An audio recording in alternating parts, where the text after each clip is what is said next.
kore be ke u toma tuga e whatapu ki o tua maf. Ko tu i o taimi pe mo taniti. Whatapu atu ki he half ka olunga o tonga, o tau ka whataha. Tapa ki ha tak lotu. Ka bihe ki ha tau ki wholofola. Whatapu atu ki he hau o tonga, ka bihe ki hau oiki. Ka bihe ki ngai tunga ko toa pe ku whatapu atu me mi polo kalamani. O kama ko toi tapu sa fitu tari atu. Ki ha ere ango mautau e. Ko fie lau e whenga maari e koni ke u whawhawha i atu.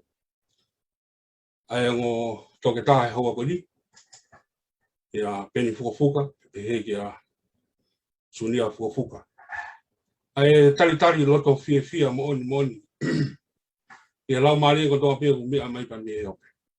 Ai familia siasi. Ka bebe gataha ku mea mai pa me ope. Ke polo kalamani. O ki gata hake he goe. Ue taukau ko toa pia ke familia. Koe ko loto ke au atu e tari lei. Ki he whare ko toa pia ki he lau maari ko toa pia. Koe ai ko fie wata e wha ai tari lei ke te modol. Ke tau kawhata. Kai ki mua ke tau hoko atu. Tau ilo ka toa pia koe wholofola e o tua. Tamilahi koe ke tau makupusi e ngai. Whakaukau e wholofola. Ka pai ke kau mahi no lau maari e mahi no mi kawhata. Koe ai ko whawhi pe hua toi taha pe pin fufuka. E whai bua ha tau lotu. E whawhi e lau maari ke tau kawhata. Ki mua ke tau hokatu. Malo. Lau lotu. Tamai yang rirei. O kumaui ki a Fiona ko tamai o kuanga rirei. He o kuanga rirei ai a Fiona. Mana ken ke mau vai. I ho wholofola. O kumau vete ki he a Fiona ai mau tai mau sia. Mo tai malava. Ke u kufi e loloto. O e koloa. O fufu I ho wholofola. Kai he lau maari e tatau pe tamai o kumau korea koe. Ke tau kau whataha I ngau e angani. Malu I mau whakaukau. Malu I mau talanoa. Pake hanga whakatoka. Ai pōpoaki o I wike koe ni. Ki he loto e kau whanongo. Aki ai lirei taha. Koe teu ko lava e tamai. Ka koe a Fiona a hono whakakakato. Kau mua I he ere tātaki. Pe mua tataki o whai ke te maua. Pe kau fuki e te maua. Pe mua wahe o manake ma whakahoko. Pe ke tau umanga au e whakataha pe mua a Fiona. I he wafa sisu Christ ko alo o mau whamu ui. Amen. Amen. Kamalo fo ke so tago hi ko lotu lerei o matau tolu ke kamata ki ai polo kalama o hoa ko ni. Pa ki mo ke tau hoka ke le soni ko le pemua ke o hoa ko ni. Ke na taki mi ke o mai pemua o lave ki he hakonga le soni he tau situ a pemia. E mahuinga ia e mo ui ke na aunga ia ke folonga mai ni wiki ko ski. Ko fe tu ka te whaka maria ka mai pepen e to hoko mai soni a mala. Malo pito e tātaki. Pe ku kore pe ki ngau ea ke whakatapu ko ke kamata ke tau vai. Ka tā mo ke whakamari e. Ke whaiha manatu ke ngai le soni ko tau situ a pemi ai. Ka ki mua ea matangata ko fia lahi pito he ka whatapu mua. Fia lahi ka kua fia lahi. Ko lau ko koloa. I ngai whitu ke pe tau tala noa whetau laki ai. Ke ia whakamari e ke tau vai ai he ne wholofola. Mahalo koe whataanga mau inga taha bei. I ngai whakataanga ko doa tau whetau laki ai. Koe ke ha mea mahu inga ia. Te ulawa, ke ha fu mea mawahe. Te ulawa whakaukau ke ngahi le soni ko hiri. O mahino, le leipe. Ai ngahi le soni ko hiri. I hono anga no whakamatala. Ka kia te au ko mawhana mawahe whakaluku fua pia wia. I he whakaukau ki ha otua. O ku fie fua kawa pia moao. Pe talu pepe me he vahe uluaki, me he lesoni uluaki, e talateo o te utalono me. O wau mai ki he lesoni hono wa, ngahi lesoni te tawaka me he tok, a mo sese. O wau mai ki he lesoni hono tolu, hono talanoa i fua kawata ngata. Pe hau mai ki he wike kua osi, e talanoa ki he ofa ai otua. O wau mai ki he wikeni o ko nofo pe wia ofo ngotangata. I he ku whakakau, ki ha otua lahi pen o ku fie fuakama pe moa ki motua feti puku hange ko au io o ku mafana mavahe i ha otua o pe pa ko ia pe mea ku wako e ngai le son ko hiki Malo ben. Famalo atu e tataki o e taitari hoa koni. Pea ko kore ai peke o hufanga e ngai whatapu ko tau kamataki. Tā moko e whaingamarie ke vahe atu a e maafana au sia i hele soni. O ku mui at pe tua o e tau kete. Ko le soni hono tolu o palanoa ki e fuakawa. Ko e vesi nā ku maafana i le soni ko iau hae tohi. Te utalo no me vahe ua no pa mo vesi ono taha walu. Te ulawa te vesi. Ta kua whakaha e sihova he ahoni ko ene kakai mahu inga a ki moto. You are a special people. Olege whare o wo special. O mahu inga i he a sihova. Ko te mo kona e toa e koe fuaka vai to ga exotos fata hiva. E sinima mo yo nona e he hono lau.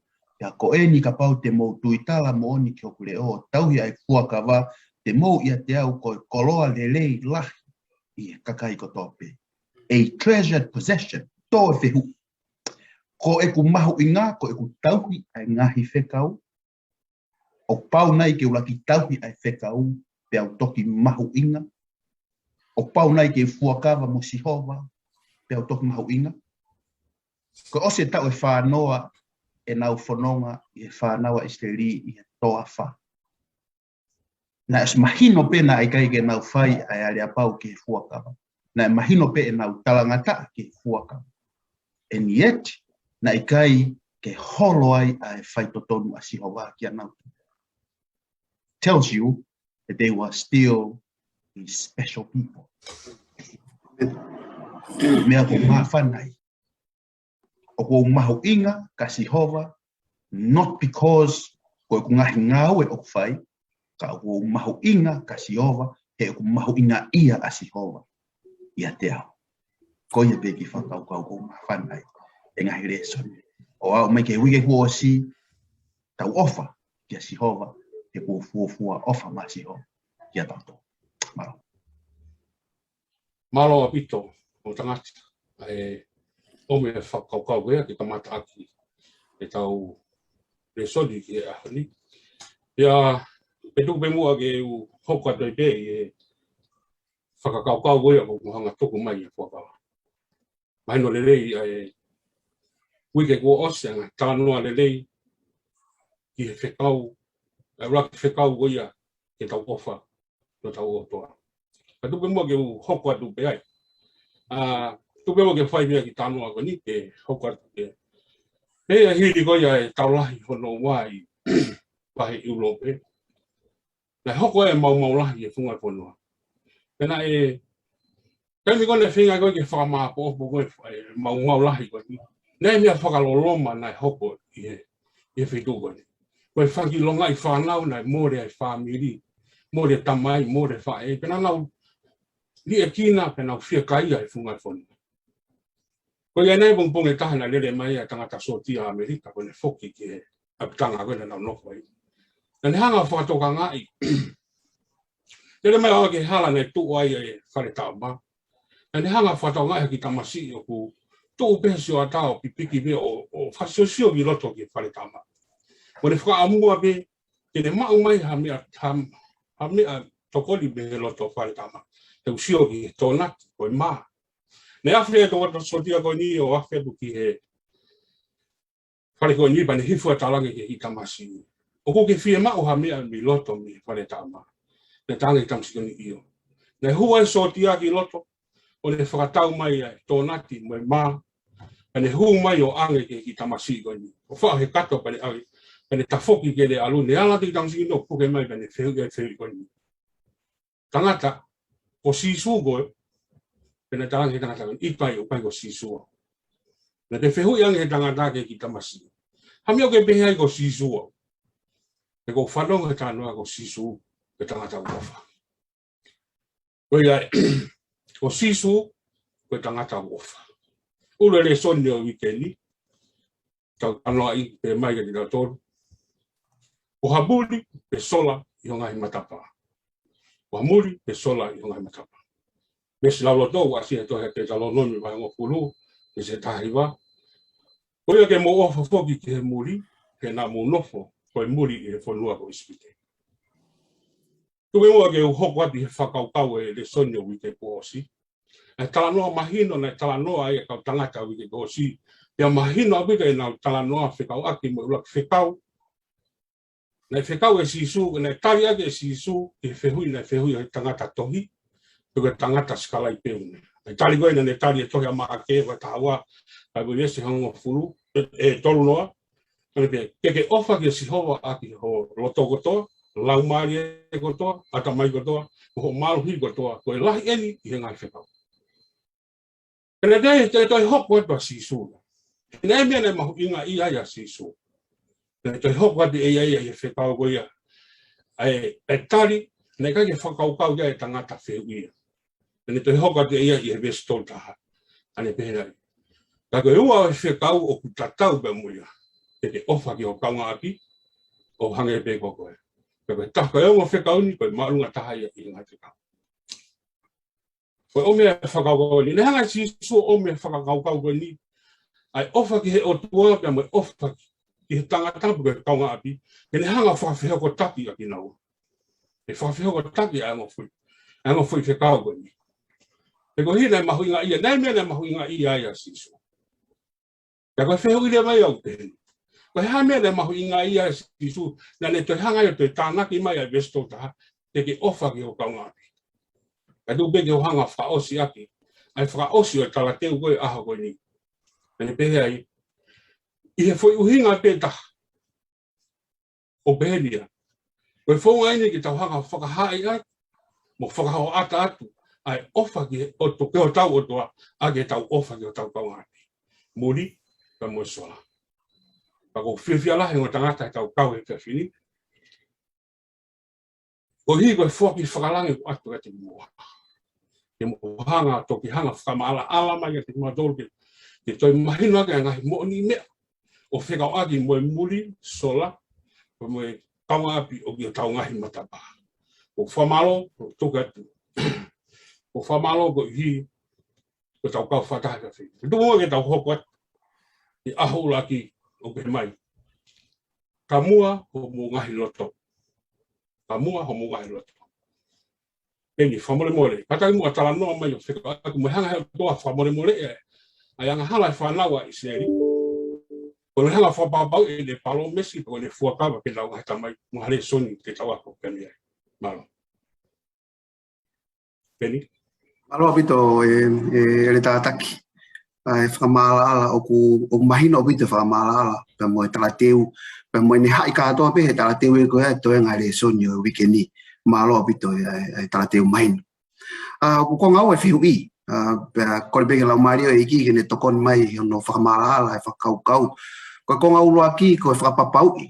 Pea moe pau ai fuakawa. Pea moe nau ngahi tamai. Ngahi tamai a hai, ngahi tamai a whanawa isleri. Ko fuakawa ko nina roka aspe he se des wahi ta fitu. Ko fuakawa na e whai kia e palahame. Na toi whakaongo e fuakawa, mo whakapapau i fuakawa ko ia, kia aisake, ia se nesi waono. Pe toi whakaongo, mo whakapapau i fuakawa ko ia, kia se kope, ia se nesi wawang. Pe ko tala noa ko eni whikawaki mo whakamore more, o ianga hala, o ku whakatoka ia he tohi a teo talono me vahe ango furu vesi ulu aki ke tata. Kena e mena e hoko, ko mena e hoko na e hoko ia he vahe hiva teo talono me. Pako i tāno kina, o stara noa pewi kuosi mo wiki atu. Whikau aki pa moe hū, ai whanawa isleri, ki he kāwh koula. Pe hangai he otua, pe nau hangai he whanawa isleri o mau e nau fuakawa, pe moe otua. Pe whakatai pe mau ia ko ni he, mako ita mara Moses, o ne rie maka, o tō mau e maka. Ka koe vahe hongo fulu, koe whakawhotunga ai ni e tauki ai otua, ki he fuakawa ki he ngai tamai. E whikawe o tua Moses, toi taha maka fo'o. Tape maka tatau mo maka nakisiwai kimua. Toi maka i he vahe hiwa. Pake toi kaka mai moia ke funga mounga. Pako mea kotoa pena ku tohi he maka he vahe hiwai. Te toi tohi he mea tatau. I he vahe hongo fu. Pe koe whakafotunga ia ai hanga e he otua o whakamore more ai whanau a Isleri. Hae le son te tawako mea, where le son te tawako mea. Ko le son bene ko to mai ko mahu inga ia ai. O ko inumerie ai muyaki ko hinga na ai ni na muamua. O ko inumerie muyaki he ko hinga na ai ni na muamua. O inumerie whanau a Isleri. He taimi ko ni he vae mounga hore pi. O whakamore more ia ki nau tolu ko tauki e otua a ene fuakawa kia e balahame ai sake pea mo se kope. Kau ne mai pe mo whakatokanga ke te tautoro. Ko tautoro ni taimini. Ka ia e mui mai e te tautoro. Tau whamato ato ki ho tau whatongia. Tau piki ki ho tau whatongia mo tau ui, te ria. Na ia ni ihe e mui mai e te tautoro. E aonga ki e te tautoro. Ko uru aki ia. Ko whakapapau i e fuakawa. Hoka ki konga honoa e le soni. Au whihui ko tala noa whekau aki. Pea mo e whakamore more. Man, e ngā tangata, koe ke ula pa ko te ha mea fo he whakamore more ke tau tala noa. Mau kau e kaweinga e whakamore more. He kaweinga malanga i lahi taha i he wholofola. O ka ke te whuloko lava sio pe koe ha mea fo te tau lava tala noa ki ai. Kai ke, maha peka pa te tau tala noa ki he whakamore more. Oku sio ata e vahe hiva. Pea mo e vahe hongo fulu. O ku whetala no aki wā ofi au pito ai wahe hiwa ka mo wahe ngofu. Pa ko tala noa ko ia ko tui pe e iai ai pōpua ki ai whikau aki mo whakamore more te taurawa o to'o pe mea. I he wahe hiwa ne whikau a Mosese ke kaka ki he mounga. I he wahe ngofulu na e whikau a Mosese kaka ki he mounga. I he wahe hiwa na e mau ai e maka. I he wahe ngofulu na e whikau a Mosese ta i mai ha maka fo'o. I he wahe hiwa na e mau e mea na e tohi he maka. I he wahe hongo fulu, tala ofe o toa te tohi fo'o ai mea na e tohi he maka. I he wahe hiwa o ku mau ia e fuakawa. I he wahe hongo fulu o ku whaka fo'o ai e fuakawa.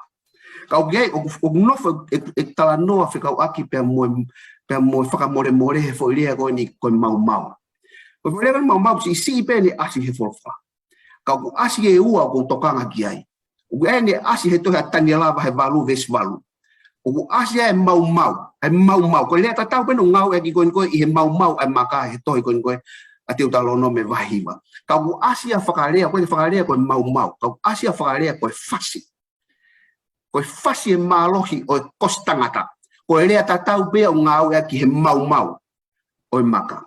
Pea toe asi pe ai fo irea koe mau i he tohi a sāme tau whaafitu vestolu pea koe konga e ko nofo he whakamore. He koe mau koe e sāme tau whaafitu vestolu koe mau o e loto. A broken heart. Koe loto mawhesi. Ai o whanofo e tau whakamamafa. Whikau aki pea moe mau o e maka koe taipe ki he mau o fuakawa. Kai ngalo ia tau tolu, koe mau e maka, koe taipepe moia, ki he mawhesi, moe mau ai loto o e otua. Koe mea nia ko fuakau ki ai. Whikau a Mosese he wahiwa ke kaka he mounga, whikau e wahango fulu ke kaka he mounga. Whikau e wahiwa ke tā maka, whikau e wahango fulu ke tā maka. Whikau e wahiwa ke ko mea na tohi he maka he wahiwa, na tohi he wahi hongo fulu. Pea whakafo'o e fuakawa na mau he wahiwa, he wahi hongo fulu, pea longo ai fola. O wege tau ilo tau tō piko hae mea na e hoko ki he loto na e mau. We are not told anything about it. Katoa mea na e mau he wahiwa, na whakafo'o katoa he wahi hongo fulu. Kai longo fola. Ko hae mea na e hoko ki he loto e otua na e mofesi. Koen, o peka mea ni fo'o whikau aki pia moe whakamore. I he kolosi, i he lava hono whakamore i ki tau tolu. Pea tau ata tau tolu hoko a te whanonga.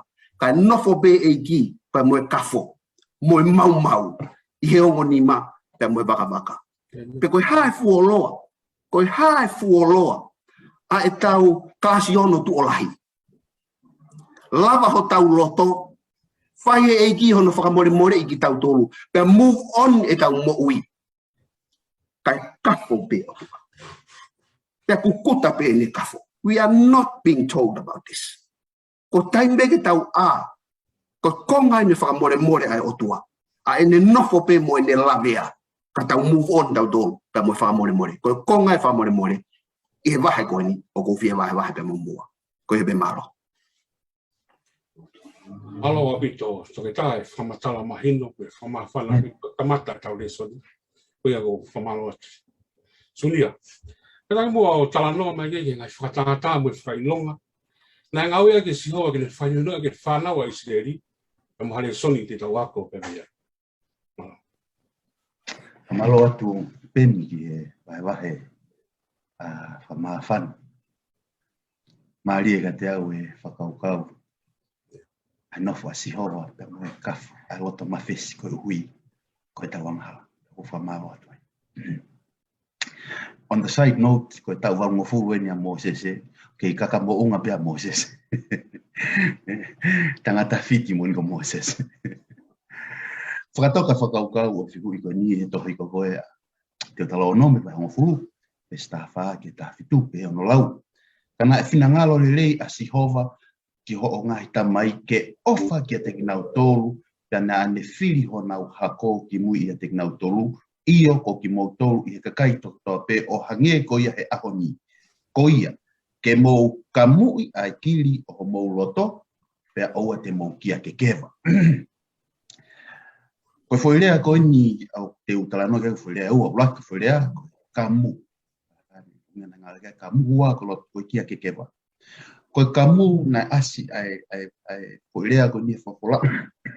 Asto ka sene siva ta fitu. Pe siva ke ta koe talano aini ai o tua pe e palahami. Patu pe mua ke ulawa penga i vesi. Pe he o tua ke e palahami. Ko ia te ke tau ki ai e ku fua ka wa a koe moho hako. E hoko mo koe i honau to utangata ko eni a e ku fua ka wa. Aia te mou tau ki a te au mo ki mou tolu moho hako e tupu amui a te koe. E kamu ai tamasi tangata ko toa pe o ki a te mou tolu. Pea te mou kamu ai kiri pea koe whakailonga ia o e fua ka wa ki a te au mo ki mou tolu. Aia koe kamu koe whakailonga ia o e fua ka wa na whamatala i rei ki ai a penya ni nei. Tuke hoka ke whoirea hono wapa to whakmawhai no whakamapo. Whoirea hono wau asi koe kia ke kewa. O tau ngau e ke whoirea koe ni ke whakamatala i aki ai kakai o kuongo ngata. Ta fie whanong. Where benga i rea. Ta koe kia ke kewa o koe ke hauia koe uhinga koe taranoa ki tangata. O hauia koe uhi koe whangapuru tulo wat. Koe whoirea whakapalangi koe ox. Koe ke ilo koe hai whakatonga pa ungai pe rea koe puru. Taimi koko koe i he kuanga koe i skeri. Koe puru ke toho aki koe palau. O hai ai koe ngo puru e ua paku hai ai. Pea ke toho koe palau. Pa i he nima koe ai o taho ne luelue koe i mui he palau. He ngo puru o koe ai whaakau kono matau kono ne hanga whakatoka ai palau i he ai kono nima to hema. O koe ne puke whakahanga tonu. Ko taimi koko to ohi ai koe ai pulu, e whakawave i koko ene rue, pau ai e waakau wai o ka mea maasila i mua i he waakau, o ai aki ai wa ai koko ai pulu, ka wave ene rue. Ai pulu koe ox gold, koe whakapalangia, ka ai i wa ai koe pulu, ke whakawave aki ene rue, taimi to ohi ai. Pea ka pau lewa o rue hipe hipa ai pulu, pa koe waakau tatau peo to o mehe wae, o ai he kia koe oi pulu. Paka pau au le pulu ki hema, o hoka ia ki hema, ka ia te pulu o lue ki matau ki hanga tonu. Paka au ki matau, o whakatonu tonu meme tu tonu matau, ai wakau tatau. Pako taimi koko toa e fo irea, kia ke te wā, ke toko taha koku ne toho koe palau mei mui, o huto ia ki he pulu, o ka pau ku hema, pa hoka ia koe wakau ku maasila ai mua i wakau, o i kai iongo i pulu ia. O fiu e toko tahi mui hono hoka e te pulu ka pepe pulu ke au ki hema e alwai pe pulu ki hema. A koe toho koe whoirea koe niko koe kia ke kewa. Koe uhinga ke he mon man tulo watu. Pako e taimi lahi ko whanofo pe au whakatata pe mhoku loto whare. Taimi koko ko whaarea koe ke whanau. Pau whaatoa whangarea koe ni, pau koe ke tonu ke tō. Koe hao koe ai whakapo urimo e te kohu he te whanau. Pau whaatoa whangarea koe. Koe manu pia te toirea tu o ua tu o tolu tu o whaa ki ai. Ko ia ngā paurea pehe ki he tau whānau. Hau pe me foi whakakau-kau ko. Ko iongo ngata. Ko loto tai fie auna. Ko loto ku ikai ke mawheswhesi. Ko te ringa o tāpuni. E tō rewa rea e otua. Ke kamui ai loto. Why? Ko whanau ia Israeli, na nau tau he na tolu ai whono. Ta ko pet ko tau he ai whono, ai fuakawa, na e kamu e kakai ko ini. Lava e kamu. Te utupenge te whakarea. Lava e whakawhotunga meitua o e kau karistiani. Ka koe loto, te kia i tōnu e kamusio. Kei mama o kapito. Kamu i e loto, pehe palo whita ko iskeri. Te utaaki ho o loto maka, au whao ia koe haloto o kukapa. Haloto o o. Haloto o ku wongo ngofua, tala ngofua, mo fie whanongo ki he tūtu unia sihoa. Koe hongo whakatata ia o ngau e aki heni. Taimi koko ke to'o mai ki a koe pa muau i he ahoni. Koe loto koko ofa mo oni. A tau tānoa ke he wike koko si. O ofa mo oni ka sihoa. Te tau whakalahe te tohe wikeni. Ka tuku peke ngā ke rea si isu. Ka aku ke ofa ia te au. Whai e ngai whekau. Ofa ia te au. Whai e ngai whekau. O koe ke pehe mai a koe whakakau-kau. E whai e ngai whekau. Ai pe foi whekau koe moe. Ka tuku atu e moe. Whai e ngai whekau. All of it. Tau ikai koe whakaapepe. Ke kamu pe atu. Ka ikai ke a kilo. Koe tala ngofu au hau mi he. Pea whakawhotunga i pe ora kitua. Malopi tu. Whamalo foki ki he. I e tataki mahino moe. Whakakaukau mahino ku mo mai. Kei te ha te lawe o tangati. Ka tu pe mua ke tau whakatu. Te ku mawhana, pea ku whamawhana anga wahe. Tu mua ke tau whakatu ki he. Ahmoni te. Tamai e la tolu. Ofa i he muli pe ko sona. Ofa i he muli pe sona.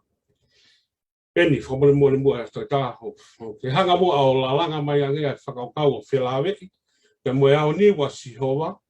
Ka mune mea nei mahu. Ka mune mahuinga ia i he muli. Paia ko tuhausia i o tau hau. Ka mune i o tau hau. Malopito e tataki, malopito e tunia whamatala mahino. Ko tala no bia ke te tau tō ki au. Tala no whikakapea mo i kia ke wa. Thank you. Ke tari whihu ini, ku konga ua, koe mahu inga ia o tua, i he muri, pe mo e au niwa si hova. Ki kini mai pe whikakapea mo e au niwa si hova, pea o ku whae te teki. Ko whiria ko niko te teki na ngā ke kau tangata hui ke kuosi. Ko ngā tau tala noa ke au niwa si hova, ke tau mahino, ke mahino e au niwa si hova te tau tō. Ka tupe ke whaipa no tā noa, pea kore peke iki, ke ni whakamama. E tau wahe. Oku ke te ao ngā tangata oku tai tahape. Tai tahape.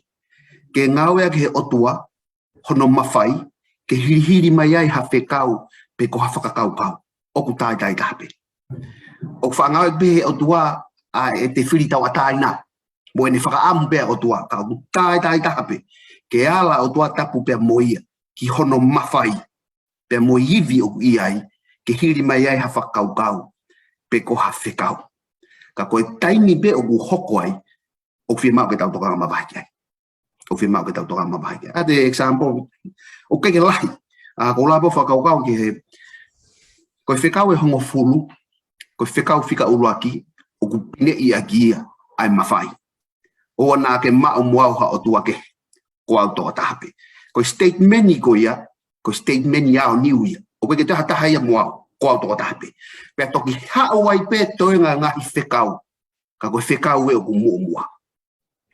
Pati tala noa ki he loto ai eiki. E konga ulua ke loto ai eiki u asia e mawhai ko ia. E konga kimu e loto ai eiki u asia e mawhai ko ia.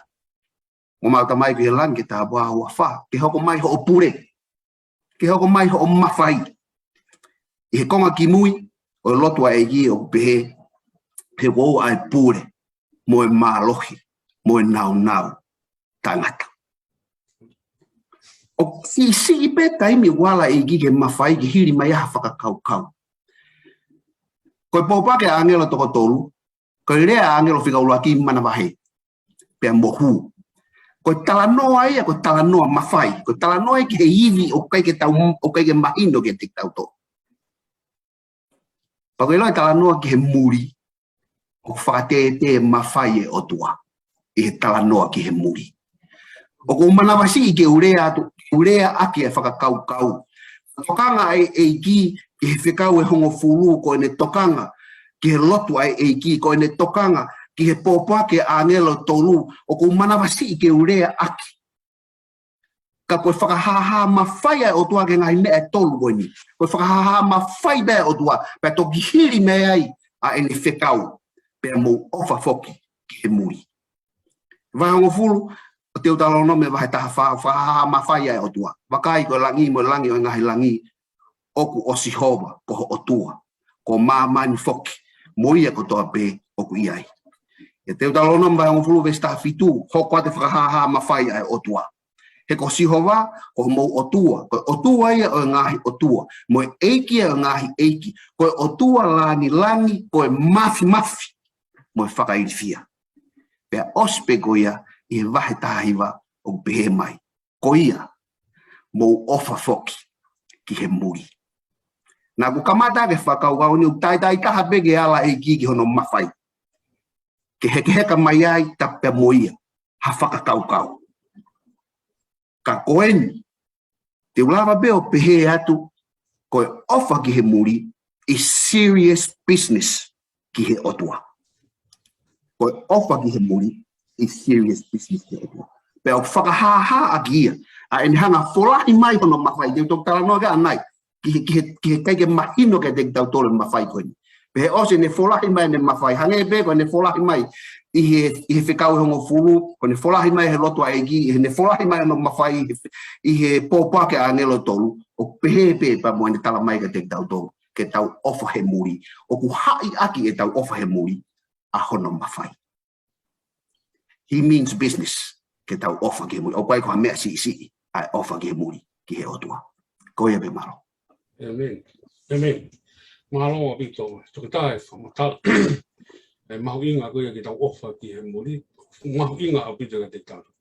Tue mua ke tau hawatu ki sunia, whamare mori.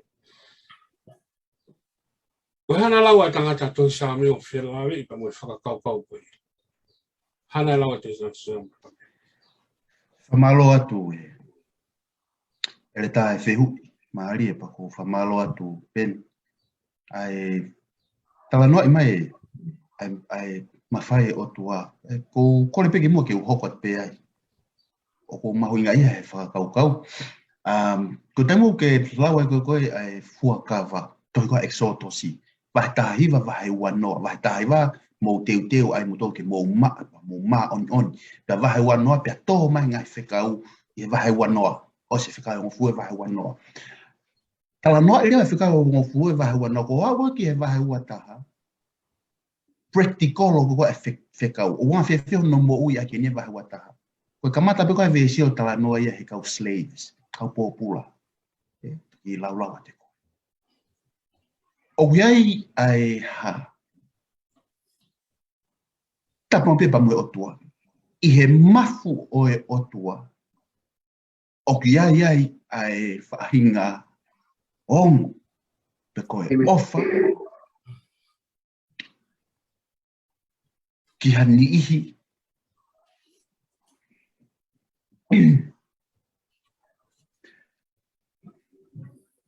O ku hongi mo ui.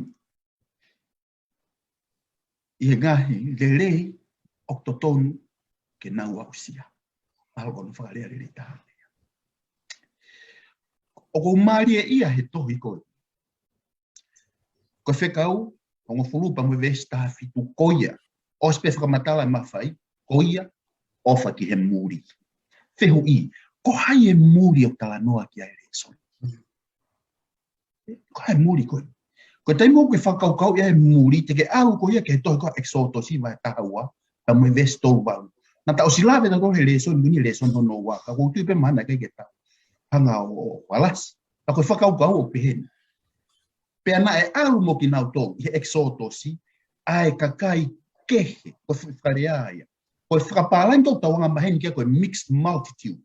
Ko tai mo ke aula whakatotoro i a whoirea ko ni i ngahi translation i kehe o mahino lewa ko kau mixed multitude ko ni ko non-Israelites, foreigners, na e alu pemba mi whanau. Ko kau muri eni na e tala noa ki ai. Na kei to whekau ena e toi te utalonomi. Na e kamata mai pena o slava tani nai ki ai sotosi.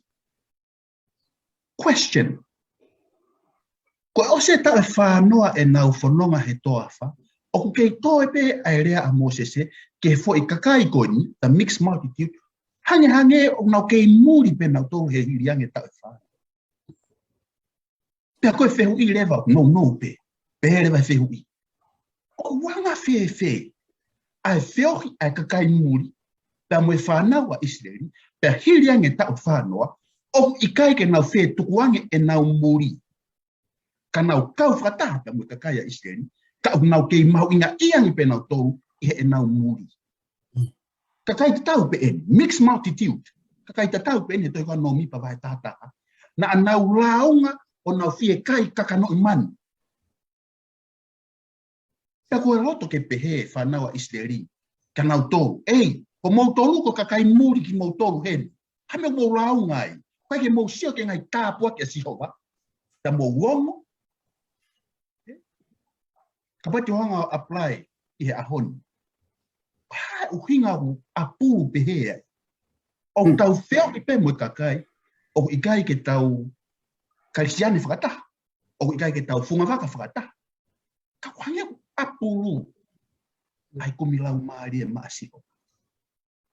Koe tari, no pe, o ku hala a e tau whakawhotunga a e ofa a Sihova ki he muri. Koe koe muri ia tau tōria o e ahoni. Koe muri o e kakai koe uaki, koe kakai na e kunai e ispite kana nau ngawe pōpūra pe whakataha me whanaua Israeli. Koe kakai na e mari mai ki he whanaua Israeli. Koe kakai na e whehia i he pure whakaawao a whelo. Koe kau muri ia o e aho koia. Koe taimo hawa i koe ka tau tōru ko tau funga waka. Moe kakai tau whio me society. Koe taire si isu e tohi koa māti uwahe wani. Ma no pe. Koe kakai o ku si hifo i a koe te mua. Koe muri ia. Same, wahe te au whāno. Tupe ke ulau e pe mua me vesi walu, ke vesi o furu. Koe kau muri eni. O whaka a e Sihova ai kui, o whakotō e Sihova ak nau tō, o ku mapelu ki lalo. O whakamoui e Sihova ai kakai muri, o ne whakawhia maari e ai tamai mate, mo e whewhine kua mate hono unoho. Ko kakai muri eni ho tau loto whare. Kakai o ku whakaofa, kakai o ku kai tamai pe kua whae, kakai o ku whewhei a vare pe tuku hausia. Kakai eni o whakaamu maa Sihova ke tau ofa. Tuki hoan pia whamaa opa te pe konga koia. Se misi whae ulaki, pesi wa fitu te tue talanoa pe kia anai. A pehe apostolo ko se misi. Koe lotu ma on oni tae hano mele i he a o Sihova. Koe a i he ngahi tamai mate mo ka wito. I kai koe whakamatala atu koe ni.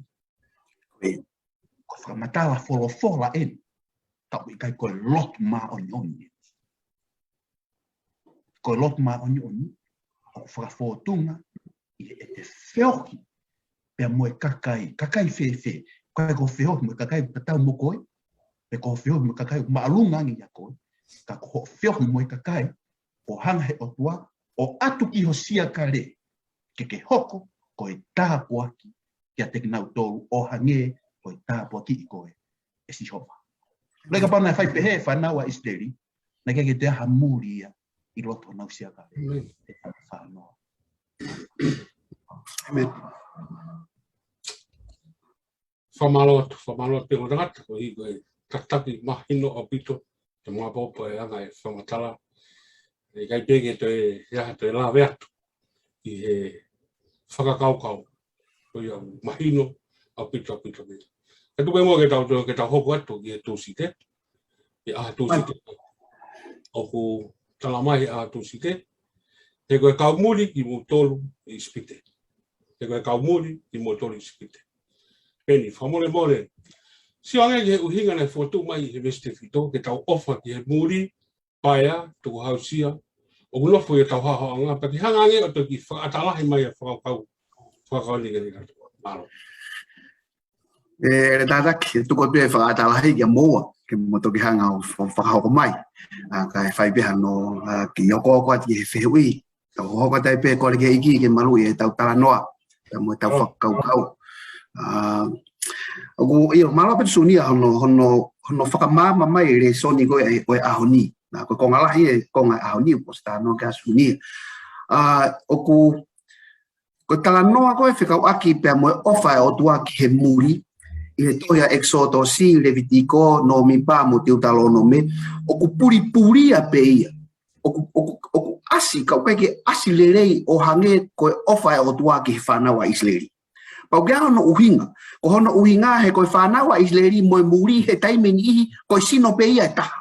Pa koe taimo o tala noa ia e koe ofa koe ke Israeli o ku puri e pena e muri ai whanawa Israeli. Ka koe poine o whemau ke whakamatala haini o ku iai hanko tala noa sunia nai o ku iai ai mawhana mawahe he loto o tua whekau aki pa moe muri. Pa moe pena ofa mawahe pe o tua ke whanawa Israeli. Of mawahana o doa whanau Israeli na kamata mai ate sunia he ngai meski mua. We are special. They are special. Koe kakai nau tolu na e whao koe pureanga o kau taula e ki paukai pe uhinga lelei. Ka koe uhinga he ta wha ke taha. Na anau muri. Sai, te tau alu ke feituu e taha o ku mawahe tala noa me he Israeli. Ka nofo pe he muri. Ko whea feituu te tau alu ki ai. Ka koe tia mahati wahe wanima. Pa koe ulu koe koe uluko o whakama opo kai tohea māti wahe wanima. Koe whakamau whakaosi. The final judgment. Pako maari ia he osi koe e whakamau whakaosi. Pea mawhahe i koe e aongo tawhaaki. Koe tamain koe taha nei he turi ke taha. He na aku fie kaia. Pea na mō whaki a mea kai kia te au. Na aku fie inua. Pea na mō whaki a inu kia te au. Koe muri au. Pea nā mō whakawhi iau. Koe ta whaaki e taha. I he ta whaaki rewa e taha. Koe kamata piko no whamatala e kau tamaha ta whaaki e taha. Koe muri au. Pea nā e ikai te mō whakawhi iau. Pe koe isileri, pe koe ikai ke isileri. O iai pe ai ofa mawahe ia he otua. Ki he muri. Pa koe aho koe whakamau lahi. Malo beha o tala noa mega teo. Malo beha tau whi tala noa aki. A e tau tautou maulotu. Malo pe tau fai tala no aki e tau tau ako le soni mo tau ri mea ofa mo va he o fu mo ha fu e fanga ki mea o tau fai I he hingoa o lotu koen e tipeni pe te ke ta fa koe pe ko ta fa ki koe ho fa fe ngai ki he muri te foki pe ke poini na o ato ane ngai koe muri ki he otua is serious business pe o fie mauia ke tau to mamafa motokanga ki he muri. Pako hai e muri, na o stara noa bega suunia ane nai. Koia be malo. Malo a pito pe. Tua bega tau hoko le bega suunia. Ia whakau suunia, whamore mole. Hanga ia whamapopo mai, koe hai whamapopo si su, ai lao me kau palo fita. Ia te talono me wahe wa fulu, me staua ke tātolu, mai ka wahe. Mai ka wahe ono me se walu, me mati wa fitu ke se taua. Pe koe hahare soni te tawako me ai, malo.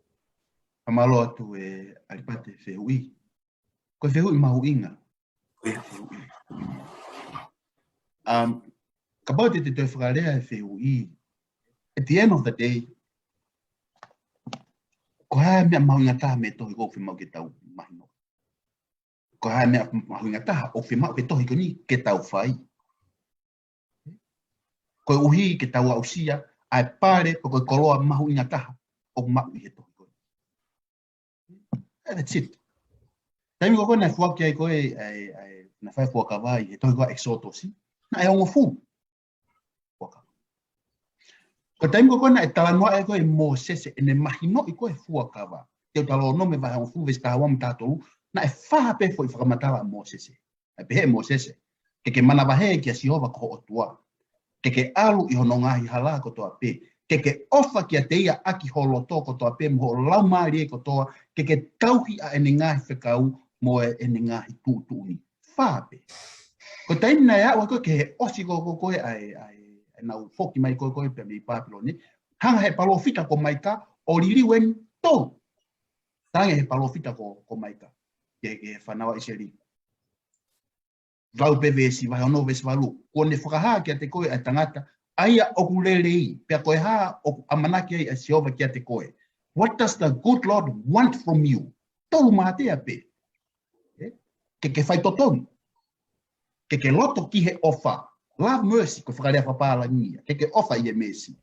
Tolu ke a eva i he anga vai pea musiko. Ko ea koko ki he whekau e ke ea koko ke fuakawa fo o.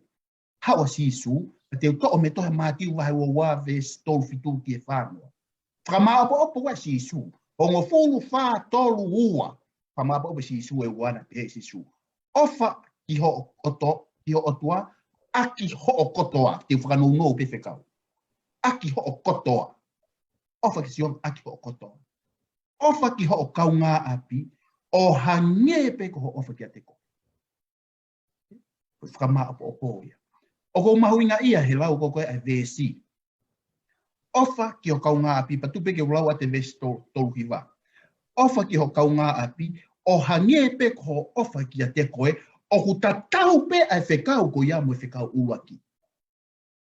Ke ofa ki ho tua a ki ho kotoa. Ka pau te utuhanga whakarea, ko e mamawha o rongo whekau, o ku ngā tatau. Ko ena ke hepe, o ku rank ke, o ku lake ofa ki o tua, ua ofa ki o kaunga api. Ka koe mamafa o e ongo whekau o nata taupe. Koe ofa ki a Sihovana ke kamata aki e reta o tala teu. Ofa ki a Sihova o whakafōtunga ki a ho ofa ki o kaunga api. Pea kono mo ni eni. Koe lau koe a wholofola. Wakai o kou hauwawe tohi a whakaha. Pea kou to mai e totongi reward whakatatau moho o ngāwe. Koe hae ngāwe o whakatatau ki ai, mātiu wahe wanima. Talanua nai ngāwe ke peni ane nai. Ko ho ofa ki o kaunga api, koe pareu to mai. Alaki koe ki heko koe sipi. Koe mamafa o yongo whekau o ngata taupe. And they are both commandments. O koe whekau ke tauhi peka Sihova. Pea tok whaikariha tauhi e kaunga api pe fefe. Ofa ki o kaunga api, hange e peko ho ofa ki Sihova, hange e peko ho ofa ki a te koe. It's very simple. Ka pau ku ke ofa ki a te koe. Ka pau ke ofa ka te koe, o fie mau e ke ulaki ofa ka Sihova, ko ho ofa mo onie i a te koe. Ko ho ofa ka Sihova. He koe imisi koe ni, koe imisi ia i he sipinga mo tatau ai otua. Ta ka pau ko ofa i he imisi koe ni, ai ni koe ni, ta fie mau e ke ofa ka Sihova, he koe imisi e ni a Sihova. Ta ka pau lea ko ofa ka Sihova, e tonu lewa ofa ke kaunga api. He koe imisi, peri a Sihova. Koe ngai fotu whakaukau at, whakama op e sisu, pa pehelewa sisu. Katoa ai lao, mo e fono, o whakama op ape, fo iwaia, ofa ka Sihova, ofa ko kaunga api, o hangi e peko ofa ia te koe. Amen, Sri. Amen. O malo ke whamatala mahino, tangata. Kai iu toi lawe pe hange pe koe lau, kai iu toi lawe. Ka tupe mua ke tau toi, ke tau hoko atu. A apule lulu. Au pe bai apule lulu. Whakamau, anga totonu. Whakamau, anga totonu. Tala no mai ange peni ki, maka tuunga, o e whakamau totonu. Malo. Malo pito e tataki, ko mari ke usio ke tataki ai ki hako le soni. E koe mea kou whakaosa ke sunia, koe mea ia o kou kamata ake he tari whihu i koe ni. Ai le tano sunia malo pito whamatala mahino, mo to emphasize mai, ai poini. Ko pick up ai tala noa pe me Toi ga se nes va ua ki ve sua fitu ke talia ke fe ui e le tata fa mol mol. Toi ga ko se nes va ua ki ve sua fitu tala no ai ke no fa o ki tau ton be I mise o tua. Tala no ga su ni ane mai. O tala no le va karetia va fa ve stai va fi ma o ke tau turi ke tau unga fa si su. Ai ko tau fuaki ka tau ka fuaki ko nga ko I mise tau tole o tua tau turi ke tau unga fa si su o tau ton ke tau fuaki fa si su. Ko e tau whakamore ke whakasisu. Ko e tau tala noa ke whakasisu. Pe a upe ki he whakamau. Ke mui pe mui. E halanga whakamau a sisu. E lau o ko mari e tala noa ke whakamau. He ko ngā ko tala noa ke whakamau. Tala noa ke mea o ke mea I mea I mui he whakamau. Ko e mawhai o I mui he whakamau. O si pe ha whaunga ia I mamani. E ao whanga tuku ai ai mea koe mawhai o hangi ko whakamau. Mi mahino pe, e ki whakamau angai lalo, ku tangi, e tangi hake whakamau angai unga, kai alo pe, taimi e ai pe, ai fo I taini, e iai whakamau angai, o lau noa tangi, o ki taha mea koe tangi, koe ao whanga tuku ia. Pa koe tala noa koe ki he mawhai, ki whakamau, koe tala noa ia, o ku whikau kia te au, o ku whikau akia. Koe haho o mea o ku whai aki, ai mawhai o ku oatu kia te koe. Pea tau te fito, ka pau ko ha mawhai o atu kia te koe o ke whakamau iai, hani ihi ke. E loi a ke talanoa ki whakamau, o ku toi whakaviri hake pe muri ia, I he talanoa I koe whakamau. Te talanoa maha ulua ki ves taha no, whakarea pe kau whakamau, mou whanongo ke ngahi mea ho mou ngahi kai ngā. Pea whakamau ma oni ki he tangata kotoa pe, mo hono toko ua, pea mo e muri o ku ia te ia. Koe mawhai o e whakamau, koe mawhai o ku malohi. Pa koe taimi o ke hawai pea mo e mawhai ko ia. Ke whaia ka whakamau o ku kawai ha muri. Whakamau ma oni. E toi ati utalono mai ua whawe sta fitu. Oua na ke whakahala iai. Ai whakamau ai muri. O ku iai e tokanga mawahe o tua. Ke taimi ko tau whetau la ke pa moe muri. Pa tau te fito I he taimi o hawe ke whakamau o kiai a iwi moe mawhai o kia te tau tō. Tala noa kea te talono me wahe wafitu vestahiwa. E mala ia o kune whakahalai ai whakamau I oe muri. Moe tamai mate, moe witou. Pea e rea pehe e kakai kotoa pe. Amen. Ko te utalono me wahe wafitu. Vesta hai vai. Tau vehu ka te tau tōnu kau karistiane ko ki tau tōnu.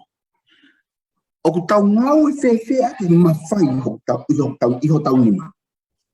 O tau afungi o ke mawhai ko ia. O ku tau whaka I mawhai. O ku tau launoa mawhai. O ku tau wainga ake mawhai. O koe ke whia mawe ke tau fuusio mama. I he tau moui whaka ahope. O ku tau manako I he taimi vahe wholofola ke whakotua ka taha whola haki whakakau te lomi. Taimi tatau pe ano lomi. Pe ko hatala noa haka wheitu, a haka whakakau hataha o ko hataha o koe ke fuu tokanga I kina he anga nofo. Ko tuai ke o haka whakaulongo koe. O kuanga whewhe tau whakafotunga mawhai he te tau tō. He te tau tō. Te utoi whoki be he kupoini ki mua. Ko taimi o tala noa ai ki he muri, it means business ki he otua. Ai tala noa ki he muri. Pea ke tau tauhi ki he muri, whakapoto e mawhai o ia te ki tau tolu.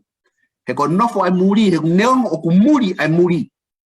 Ka ihono tua ko e otua o ne malu I muri. Tokanga ki tau tolu, he ngau hala ki ho tau mawhai whakamau. Ko ia be malo. Aloha pito ken. Pai waha lele I whai mo ki tau tolu. Tua peke tau hoko tai peki a Sunia. Sunia whamore. Whakatarana o magi o whikau ak mewe nei tokanga mamahi ki ai kau palo whika. I he tau, I he pe maha lea sori te tau wako mea I a malo. Malo atu. Tu pe mo ke o lau pat pe mo whanki I ves. Ia au tuk whakatarana atu. Amo si waha e ua vesi ono. Ko ui ko talangata e tolu a Isleri pia mo ono wha. E ikai te whakawhei a e tau tea o ia. He ko nau whakatau a e kakai maa onioni ke siliva. pia mo kakai masiva aki hona utopa pia o feinga ke ai fu o kere I he uru o kakai masiva a mo vai fa ves ulaki fanongo ki hele aki mo to o framalo hi ai masiva pia o ka o mia ai paia a mo vai ni ma ves tata ha ko ui ko mea I ho mo malaki ai masiva pia o mo to mea te ia ai ngahi ka venga wite he eku ilo si hova ho mo talanga ta alahi pia mo fungani yanga hala o nau whakamamahi ai anga tonu o nau whakateke I atu ai kakai masiva. Isa ia wahe o fulu vesi ulatu mo e watu peke rau. E mala ia ak nau tolu o whakotu ai whono ta e maa oni pia o hutohi ai mamahi ai ako nau tuutuni. He whakawhei ai masiva me he whakamau pia whaao ai totonu me he masiva o kakai ke nau kākai ai kau whiwhine ko mate o nau unoho pia nau kaiha me kau tamai mate. O tonu peke tole rei ai whakaukau o si mahino ko mea enu tokanga ki ai otua whakawhotunga I he rea kau pakowhita. Whotu whakaukau. Ko hae palo pale maheni. Ko hae palo pale maheni. Tu ke klawa to harea whakatata vai tata pa mo vesi hono uaki. O pehe to harea whakatata vai tata mo vesi uaki. Ko e whai kāka I he whakamamawha ko e mea whakarieria ia kia sihova. Po koe ki ura po haina ne hanga whakatonga I whakari ai tohi tapu. Ko e whai kāka I he whakamamawha. Ko e whakapawangi ko e scale, ko mea fua. Ai ko mea fua. Dishonest scale is an abomination. Ka ko maria ia e whakatonga. Ko e whai kāka I he whakamamawha. Patu peke o toa e pia e ko foi uhinga me foi whakarea ko ia. O hai o whakamamawha kia I ho ofa.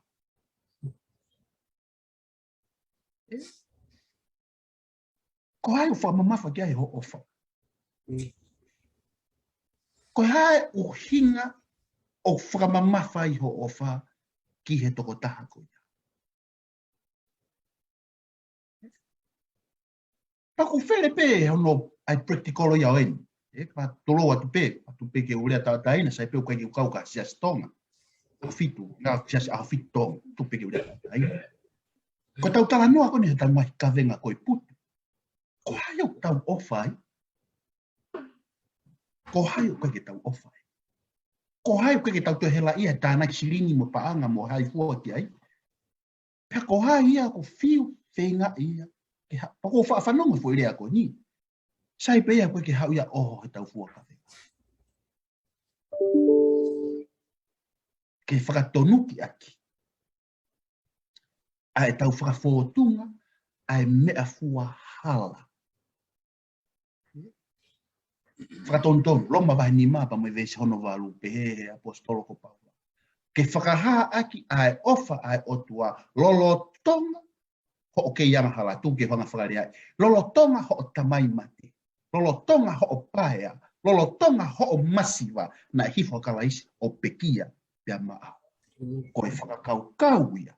Ko e uho ia o e whakakau o ku fie ma ke whawhai aki e tau whakamau. Ko e mea fua ke whai ake whakamau o whi mapeke tonu. Pea palanisi, pea ta tau pe ki he taha koto. Oa ai noa ia e masiva. He ikai ai noa ia e tatou e sio. Oa ai noa ia ai kakai o kutu hausia. Tolaru ku tau whangatofa awhine. Wale. Whainga maarie. Toko ni ake totongi ako na whanau. Practical. Whainga maarie. Ko mea ka foi taipa tuku atu. Wai ka ui tau. Keke te moio na huspanti. Whainga maarie. Tuku takato manioke. Practical. Ko talanoia ko ni. Ko ofa ke otua. Whai ake ngai ngau e ko ni. Pakapau ko kumi o le rei tuku. He koe mea ia ko hoko e koe mala ia ki a te koe. Pau ko whai ngai ngau e le rei. Koe kumi a peho o ngau. Tuku he mala ia ki a te koe. Koe whakatokanga ia kau palofita. O tui pe koe ke tonu ki toi hoko atu. He ko ulawe lawe e pehe kua matala. Malo. Ele tata ki kata ke suni o ke wito ya pinie. Apa fenga mari pa ke bala ke westeni o tokon me wito ya pinie. Malo. Pa malo atu koe tano koe ni koe whainga maari. Koe ka whainga maari. E wafi atu ofti atu e vito.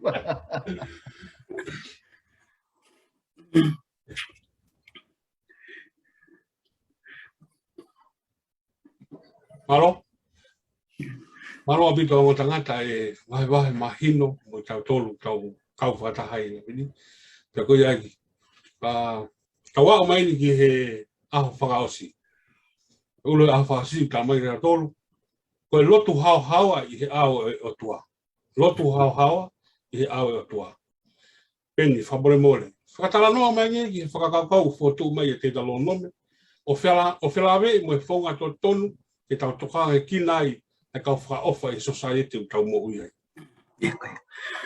Malo apito e tataki. Pakataki e ohono ata le nai. E te ui kataki. Sai, ko tokanga ki he taimi. Ko ki tokanga ki he taimi. Tena ku tau ova he taimi. Suni au tau whewha taimi. Sai, ke te ulau pe ngahi vesi.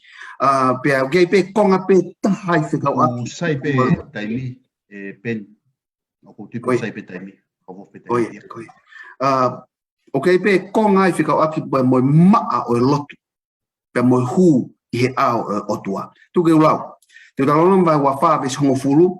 O lere ai ki he ves tahanima. Te ulau vai pe. O ka ke ka no atu ha mea ki hoto hua. O ana ke alu ki hono whare. Ke to mai hono tuku tongi. Ko tuku tongi. Ko malu ia o e no. Hoko atu. Ves tataha. Ka ke tō i tua. Ko tangata koia o ke no atu o mea ki ai ne whami ki a te koi tua ai tuku totongi. Pea ka pao o masiva ai tangata. O ana ake mohe mo ene tuku totongi. Vesta tolu.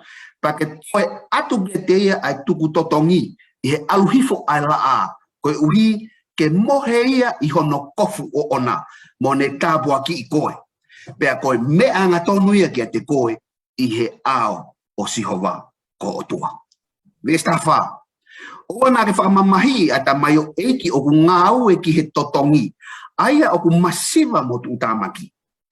Pe ko hataha ia i ho ngāhi kāinga. Pe i he kau muri o ku nofo i ho ngāhi koro.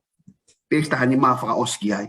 I he hoko hono aho ke atu ki a te ia hono totongi. Pe o ana ato ai la a ki ai he o ku masiva ia. Pe o tokanga hono loto ki ai. Te ria na atangi ia ki a sihova. Koe hui ko koe. Pe hoko ia. Koe anga hala ki a te koe. O koe vesi koe ni koe vesi koe na lawa tuku vahe ia ki he konga ua. Konga ua ki u tala noe ka toko taha no mea kita. Pakai ke lawa toi totongi mai. Pakai tu atu koe huat ko nau whare o mai. Ene mea whakaosi ko hono kofu. Tala mai heni. Whakafoki hono kofu ki ai. Te kai ke tuo la a. Koe. Koe hono wā rewa. Whikawaki mo kau pure ngāwe. Koe. Ka oku ke pure ngāwe. Ange vahe a kau ngāwe. O e pure ngāwe. Pata e o ange vahe a kau ngāwe. He oku uia. Koe anga hala. Kia sihova. Sai. Oke rewa me ai oku fie tala noa kei. Pe tua te taimi ke sunia. Ke ni whakamā po mai. Ta whakoia.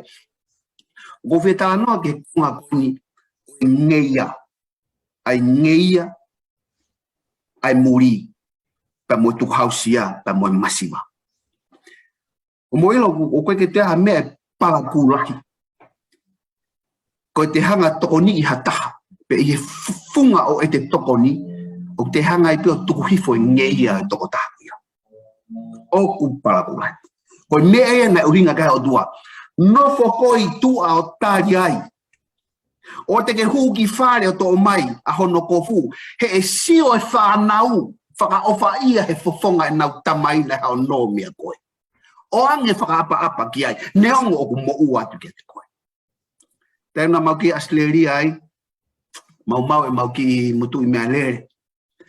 Pea hanga he ku mutu a palo whesao. Kumi e mea lere fō. Nei ai pe me whanau wako ai palo whesao. Ha ata ke u whanong. O tala noa e palo whesao. Nā ne hanga kumi ha mea lere mako. Hala ata ke u whanong. Nai whai pe to koni.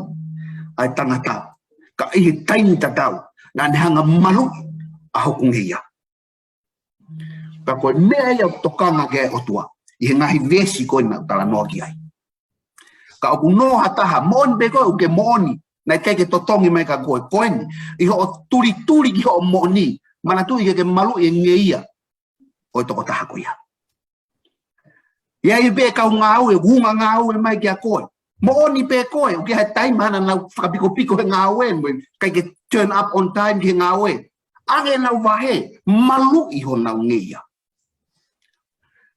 ko mea kehe ke ikai ke te malu i hangeia hataha te re molo tatau mui.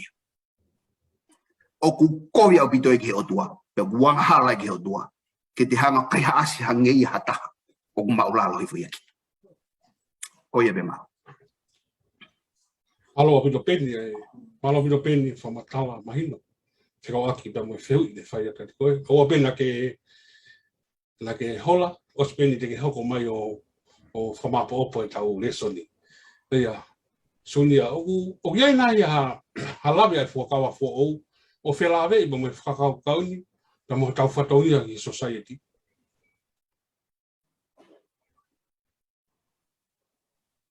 Iyo, koe lawe whakanai ke tohu ka semisi, wahe uruaki pa mo vesi hono ua fitu. Pa koe roi, o koe pe taini o tukuan pe toi tapu e ke rea pe mai toi tapu. Pa tupe mo ke ulau at penga hi vesi, hoku ka kate whakamatala te lahe ngai ulavea. Bea ke ulau bea wholofola pa ta ulavea ka hatoa pe mu.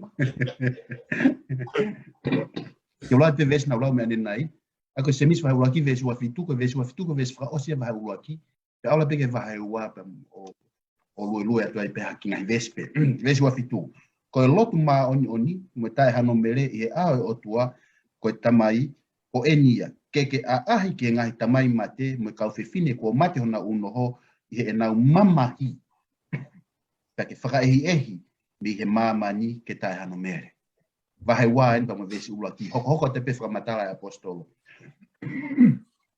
Lo, e o kainga, o na mo mau i he whiwhiri manaka, ke kakai ai tui a hao tau, eiki nau ia ko si su kalaisi. He ka pau e hu mai ki ho mou whare lotu hataha o iai ha mamakoula i hono ni mā pe ai muha kofu lerei. Pe a hu mai foki muha taha masiva mo e kofu kovi. Pe a mou toka ngā ia o ne kofu lerei mo pehe kia te ia nofu koi ki heni i he potu lerei. Kai pehe ki e masiva tu koi ki hena pe nofu heni i lalo hok tu unga va e. I kai o mou whiri manako ia te ki mou tolu pe a hoko ai ko e kau whakamau mahalo kofi. Taku hoko ko te laulau ko e vesi, te grifia pe kita laulau hoko. Taku whoki pe ki e whakakau ane nai. E hae mea fua o ku ke whakafōtunga ki ai ho ofa ki e sihova ke taimi o ke whakafua ai. Ai kakai o ke whiohi muia. Ko hai e kakai o ku ke rea noa ia pe koe lomi nau tō. Amen. Ko hai kakai o ke apu i pe ki nau tō. Kau ia mamafa ka sihova. Pakapau te ke sio pe koe mo ia kalaisi. Fefine na mau ko tono, ko rea pe a kalaisi ke fefine. Ko fe kakai na eke na wanga tolo maka i koe. Koe ko nau au. I will not condemn you. Go and sin no more. Ko kakai ia maularo ia kalaisi, ofa kalaisi. Pe au ia ke kau whāresi, pe atu ki valoki a ke kakahata. Ko kau whai ako ia whono, tatau pe mo kalaisi. Kai ke apu, kai lomi aki ai mau ika. Ka pau leo te wanga toa whi whakau kau, ko kakai ko tonu ke lea kakaha ko ki ai kakai ko mo le volo tatau. Pe ka pau lewa ko o mahi no, ko ho o iwi, ko ho o poto, o ku lahi angeia, i he toko taha o iho siakare, pe a whakapoto, ai whakafōtunga o mo'ui, mo e ofa akalaisi, ki he toko taha ko ia. Sai, ka pau te ualo whamab o pepe ki whakaukau, te whoki o ke resoni o ke kuosi. Tohi koa maa ke vai taha wā vesi wa walu, ke vesi tolu noa, o se whamatara koe e sisu ko ke tangata koe ni a ene ai whekau mahu inga taha. Pea tari e tangata ko ni ai whekau. Te ulawa pe mea mene tari. O laulat me vesi vahe tahawa, vesi tolua papehe e tangata tohi kia te ia. Ko e mooni eiki ko ke rea to tonu, he ku ikai ai hautua pe taha, sorry, he ku iai ai hautua pe taha pe au ikai moha taha. Pea koe ofa kia te ia aki ho kotoa e unga whanau noupe. Pea koe ofa ki hono kaunga api o hange pe ko ia, o gulahi hake ia i he ngahi wheilau tutu kotoa mo e ngahi hifo kotoa pe. In other words, mahalo pe whai wheilau. Mahalo pe fuakavenga. Mahalo pe whai whatongia. Mahalo pe tau sāpate. Mahalo pe kai vestapologia mo tōko weekeni. Mahalo, wharofa. Whai ngai mea ko ia.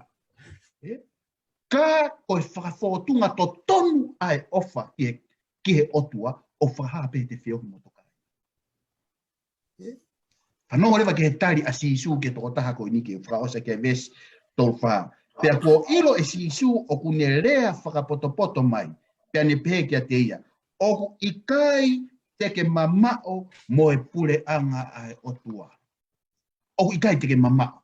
You are not far from the kingdom of God. So, wharea taha. You are close, but not there yet. What's there left? Tari no nope. Ko ena ku ke mau e mahino ai ofa ki o kaunga api. Ko hoa o ke pureanga, whae mea o ke iro. Au leo whae ofa ki o kaunga api. Ko o toki au sia ia ai pureanga eo. Malo. Malo pito toga. Tua te whainga maria ki a peni ki ne hanga whaba popo mai tau resoni. Pati tuk whae lewa tau no tutuku. Malo. Ia, koe tau mini te whiha. Koe hae lolo e tai mini hiki. Me ka ni iu. O ho whakawhofua tau hiki ha hoa taha ni te valu malu. Ni te valu. Na tau tau noa nai whika mawhai e. Pe te unga e tako mawhai sunia. Te ke whakamao popo mai be tau re soni. Ai, ki mua ke whai a whakamao popo ko ia. Ko ki whie tala noa be ki he mea nou. Pea ko whamone mōre ki he tangatai ki ere tā. Ko tui pe e kai loto le rei ki he mea te utala noa ki ai. Ka he whakatā pe mua au ki utala noa. Ki wangu wholu tumpung. Nai whai mai whanonga. Ho hau mai ki Nusilani. Whapaya pe he whinga whakata mai. Pea ki whuloko ilo kai toko lahi. O mau mai o nofo i pa maston. Ka mau taim na whaafaya whoki mai ki Okalani. Na kulata ki he api e rita. Ki he api o alipate. Pea ihe e kumau. Nega ke taofi halere i e taha. Pea me he ongo mātu ani. Pea me he te au. Mon bia pat to fai be ha o malanga goe. Mo a kore son. Ka na kusio matau. I ho whakawhotonga. Ai ofa ki he muri. Na kusio to tonu ai. I ho tauhi nai whai e te au. Tenga i o whai tāpigina goe.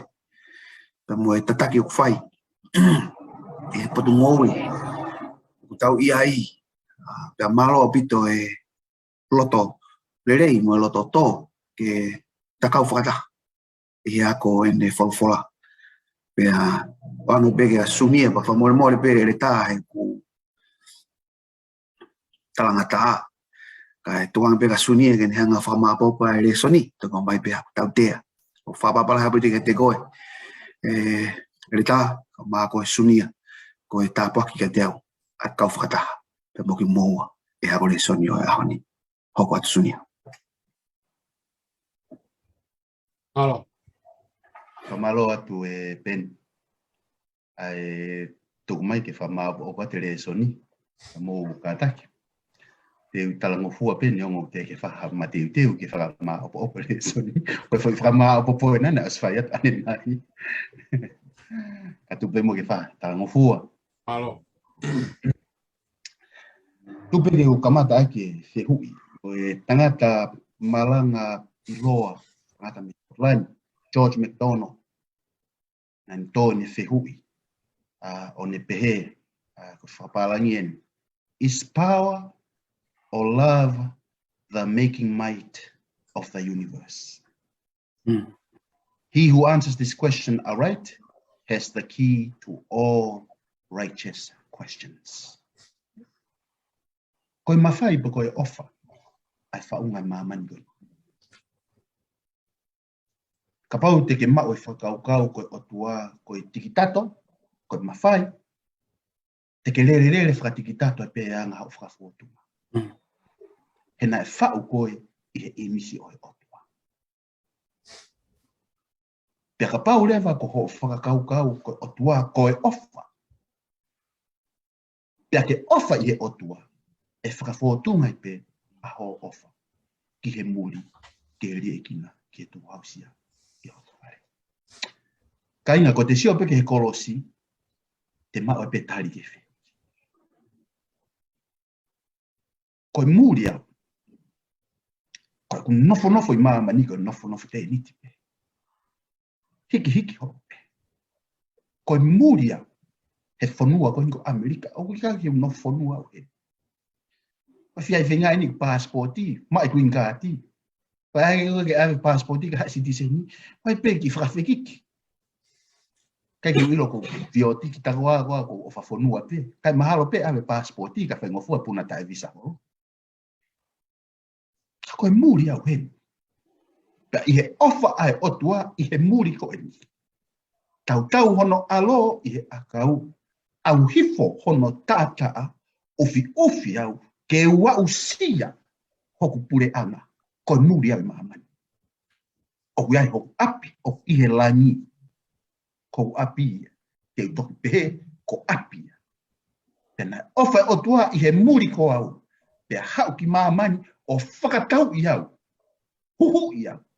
Ke ave au ki he api. He kai toi muri ai. Amen. Ko i ai. Whai pehe o tua ki a te au. O kōrewa pa mo au. Ke ta whai pehe ki he toko taha ko toa pe.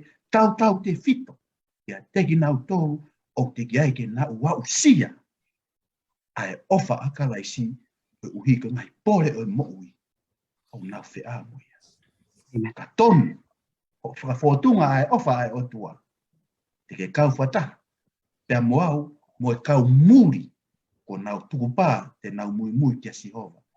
I he api mo e whanua ko teu i Sihova. A nau tō. Maro. Amen, Tunia. Amen. Ko tangata ko kai harea ki whamalo ia ki ai. Wahe le lei me whamawhana o tau ausia. Tau ausia mai ke whaosi. Na tau kamata i e re soli whamawhana. Na tau me whaosi pe whamawhana. Koe ko whamalo ri mou he tataki le lei. E tau re soli tau au mai ke whaosi. Na ko kore pe ke whai beha whaosi tau porama i whahatau lotu. Malo. I ka lotu. E o tua mafi koe mau tamai whakaiwane a Fiona. O koe ia hau whalewelewa o taimi mo i tāniti. O totonu ke mau hu mo mau loto mo mau puno mo mau whapa ki a Fiona. I hoa ko nina mai o mau loto pe mau hu hake i a Fiona i e whawhita. Ko mau laumari e. Ko hi koe taulama hawa e a Fiona u whaike mau mo ui e mau te kau whatahai e hoa. Au ilo whapapau e tamai u tau whitupu bea whanua lota. Pau mau mo ui ha kuonga u whangata. A mau whawhita i mau ki maua i nasi o mo ui. Mau kau whatahe hoa koni. Mau whamalogi a Fiona ko hi koe ngai tāpuaki ma ngai lelei ko tōpe. Ke hanga o whakoloa ke mau ngai whamiri tata. Mau whawhita i mau whamalogi a te koe. Ke tataki aha ko tōpe u whakati mati. Mau whamalogi tamai hoa koni ke a Fiona ko hi koe wholofola. Kune omi ke whai ake o mau wakona ki e hoa koe. Ia mau ilo ia e mawha tuki. Ai le soni kune tamai ke mau ofa ke teki nau tolu o kumasiwa. Ia mo tukausia. Koe ofa ia ki a Fiona. Mau whawhita e tamai koe uhi kua koi ki mau tolu e ah koe ni. Ia mau ilo whapapau ke kau Israeli moni a ki mau tolu. Ne mau he koe kau paia a ki mau tolu. Kana taunga kare wale. O mau hoko ai. Ke mau tau ata aina mi he pai au ia.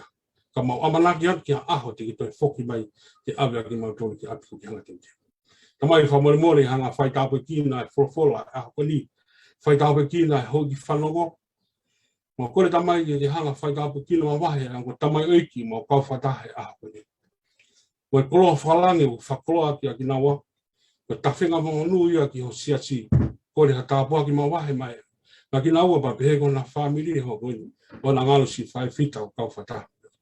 Mo ngai whae mo ngai tamai katoa bing mo kau whatahe. Ue mo ke ang mai tāpua ki pa mai, kenesa e awhena. E hanga whai tāpua ki laka ki mau tolu, e o na ngalo i te ki mau tolu, e whao ata, e te ki mau tolu e mau ofa ki awhena, e mau ofa ki a tahau si e te ki mau tolu. Tamai whamore more, tu mo ki hoko koe koe po au mo po mama, e mau mo ui, i he toi ngā wike koini, o e whanonga ia ki hasampate te mau te kau whataha i mo e awhena. Tokon me pak tataki a ki mau tolu, mo mua ka mau mui mui atu, e te pēte mau whia mari lahi e a kaispeko alo ka ko mau whamo ui. Amen. Amen. Ope, whaka mare kuri ke u ate whamalo, oke me whaka mare kuri ate whamalo, i he tākatoa pēa ku mea mai ki he porokalamani, ai whamalo ati ke tiki motolu, whakai e kio whai tāpe kina ki motolu, wa whakawhi pēa ke tiki motolu ki tāpe kau whatahape, i hana toi ako e tohi koe a tēta lono me, o ia pēa mau ofalahi atu, tua e kio whatu, malo apito. Malo.